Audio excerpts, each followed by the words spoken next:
Welcome to the Idaho REALTORS podcast, our association's podcast for membership education and outreach.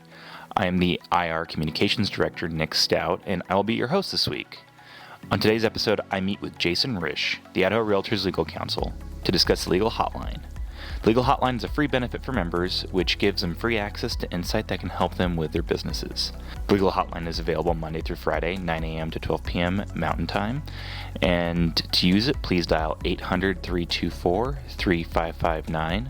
Again, that's 800-324-3559. We will also have some information about Realtor Party mobile alerts and the Idaho Realtor scholarships. Thank you for joining us, and don't forget to visit our website, idahorealtors.com, for more information. Also, if you haven't done so, remember to follow us on Facebook, Instagram, LinkedIn, and YouTube.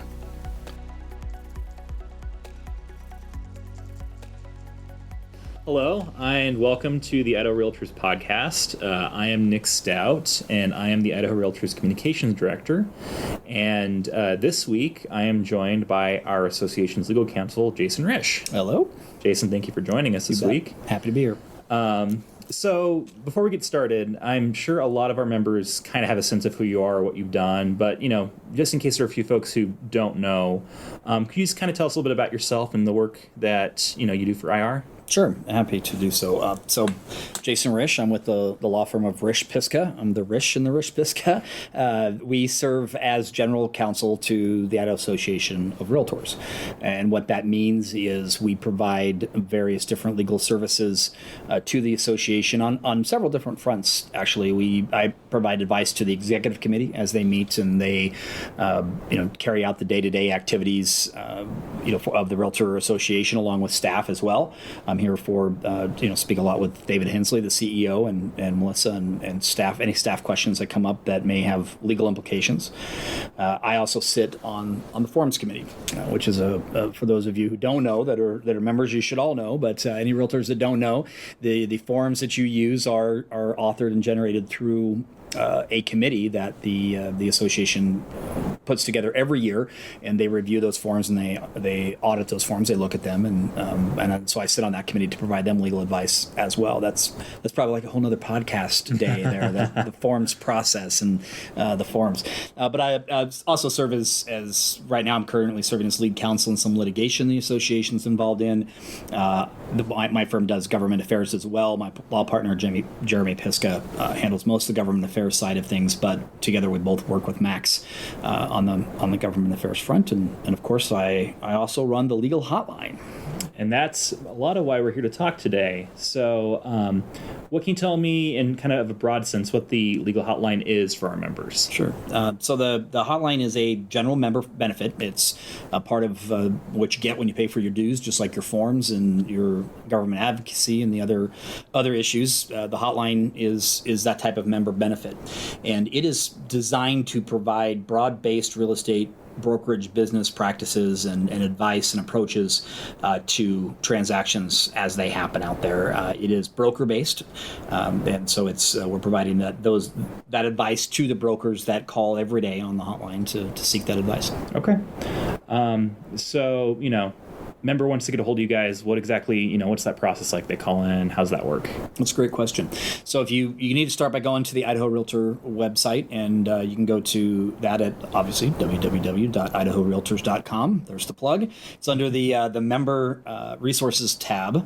You'll see a reference to the Legal Hotline, and that will provide a few different things. First of all, it can tell you more about what kind of questions that you may want to seek advice on at the hotline. It'll also tell you what questions they fall outside the hotline that we're not going to be able to help you with. So that'll filter a little bit of it out right there. But then it provides a 1-800 number, and it provides some of the specifics and of the hotline as how it's run. And like I said before, the one specific that we always talk about is it is a broker advice. Obviously, there's over 10,000 realtors out there, and if we had them all calling us all day on the hotline, we don't know we'd be able to field that. So what we do, and really best practices, is for anybody out there to, of course, involve your broker if you have a legal issue or a legal question first, and then the broker if it's something that sort of rises to that level. That's who calls us usually once somebody gets sort of out on the street, has that question, runs it through their broker, and they say, it's a good question, it's unique, or we don't know the legal answer. Let's call the Legal Hotline. That's why we're here. Right. Well, yeah, let's hope that you guys never get inundated with all the calls at once like that. That can be catastrophic. Well, actually, that brings us to a couple of other points. The hotline is open from 9 a.m. to noon. There's a 1-800 number. If somebody calls, during that time, they'll get the phone will be answered. Unless for some reason we're on the other line, then it'll go to voicemail. It'll be voicemail after hours. You can always leave a message, but we'll call you back the very next day. But typically, when you call in, you get a live person that answers the phone. It's an assistant in my office, and that's sort of the first stage. They gather some facts and they gather some information about what's going on. They'll discuss it with you. A lot of times we've seen the answers, and so first level call kind of resolves the issue. But other times it gets elevated from there, and you'll get a call back that within 24 hours from an attorney who can answer whatever questions you have, talk to you about it, and then we provide even a written follow-up after that. Within 48 hours, you'll receive usually kind of a 1-pager, 2-pager that summarizes the facts you presented to us and what our legal advice was. Because a lot of times we're referring people to forms or to case law, and so they want to see that in writing, and so that's what the written follow-up is for. Gotcha. Okay.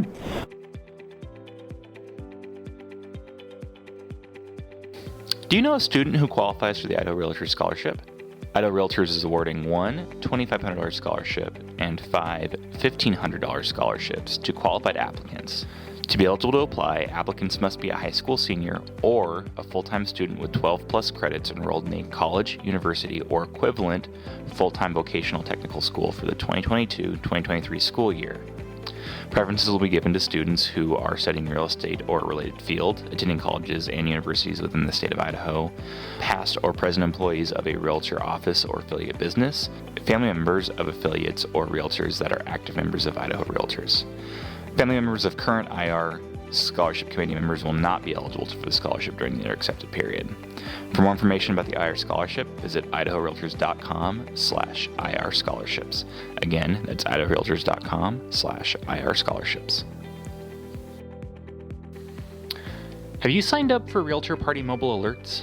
Realtor Party Mobile Alerts, NAR's advocacy texting platform, offers realtor associations and realtors a way to stay connected directly from their cell phones and tablets. When a national or state legislative call for action is launched, subscribers get a short text message containing information to take action. Realtors can sign up for the Realtor Party Mobile Alerts by texting the word REALTORS to 30644. Again, texting the word REALTORS to 30644. Well, let's try to get around some of this a little bit and save some of the work for you guys. What are some of the top issues you guys are seeing? That's a great question. We've got probably the number one we're seeing right now is we're seeing a lot of issues with inspection language. Right now, obviously, it's a seller's market, and we're seeing a lot of cash offers. Obviously, sellers they like to see those, and they like to see a quick close, and they don't want to see a lot of back and forth over things that may be wrong with the house. They say, look, show up with cash, no inspections, close with a quick close date. This is fine, but some buyers are saying, well, look, we're seeing language where they'll say inspection for buyer's information only. So they're not actually ticking our inspection clause in the forms, in a section in the forms we have. You can either opt in or opt out for an inspection. We always, as a lawyer especially, I'm always recommending get those inspections. But what they'll do is they'll opt out of that, and then they'll say inspection for buyer purpose, information only, or for buyer, what have you. And a lot of that gets misconstrued. People are thinking, okay, if I say that, then my buyer's information, my buyer can terminate. He can't go through the whole process of asking for repairs to the roof or a foundation. You kind of do the back and forth, but they maybe think that if they put that language in there, that the buyer can still cancel. That's not the correct interpretation of that type of language. Unless you specifically state that the inspection is a contingency, the buyer's not going to be able to terminate. And so that's where we're seeing a lot of issues with what's being written there. Okay. So is that kind of like buyers covering price differentials? It's very, very similar. We're seeing those two are probably the top two that we see. The price differentials are a little bit different, where you see some language that says buyer to make up difference between appraisal and contract price, thinking that maybe appraisal comes in 25,000 low, buyer's got that cash and buyer's going to tender that, because this market right now we're seeing a lot of that type of stuff. Just remember that this is a legal contract, so if buyer says that, buyer's going to have to do it. And sometimes you'll see them try to maybe hedge that or bookend it by saying buyer to cover difference in appraisal versus purchase price up to 25,000 or up to 10,000. That's also not very good. It leaves it kind of vague and open-ended. What does that mean? Does that mean the buyer gets to terminate if it's over 5? Does that mean seller's going to drop down to meet the that price? Appraised value plus whatever, 10, 15, 25,000. So you want to really spend some time on those. I know the markets are moving quickly, but that would be my advice to practitioners out there is if you're going to do those types of clauses, make sure you really spend time with them and make sure that you outline what that contingency is. Okay. I also understand that builder price escalations are kind of a big issue right now. Do you have anything to say about that? They were, and we're starting to see it calm down, although a lot of people are saying it's going to spike back up again, the way the economy's going, and sort of some unknowns out there.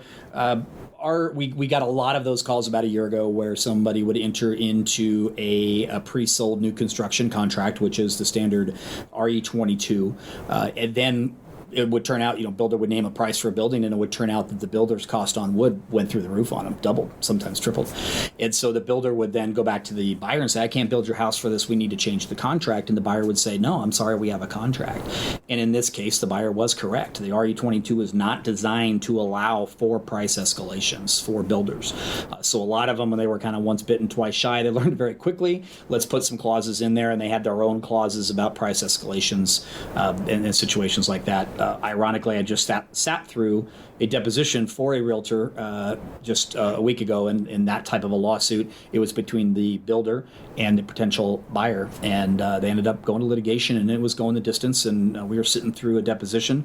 The good news there is that the realtor handled that perfectly, and the moment that the builder got into, the moment it became clear there was a disagreement about what was going to happen, the realtor let his client, the builder, communicate directly with the buyer. And so the builder wasn't in the middle of that transaction. The builder was merely a witness to a lawsuit rather than a party to the lawsuit. So that came out well. Awesome. Well, this sounds like a great resource to our members. I hope everyone, takes advantage of the legal hotline when they need to. Is there anything else you'd like to say to our members before we let you go today? No, we're here for you, and it's member benefit, so use it. And like they said, that broker thing is probably the one that we catch the most. Talk to your broker before calling us, because that's all you're going to hear if you call us.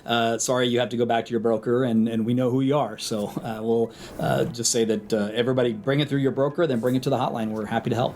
Awesome. Well, Jason, thank you so much for your time today, and we're so happy to have you here in our camp helping out our members. Happy to be here. Thank you for listening to the Idaho Realtors podcast, our association's podcast for membership, education, and outreach. Thank you to Jason Risch for joining us for this episode. If you'd like to learn more about the legal hotline, please visit idahorealtors.com.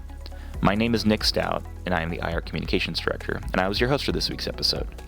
Remember to visit our website and follow us on Facebook, Instagram, LinkedIn, and YouTube.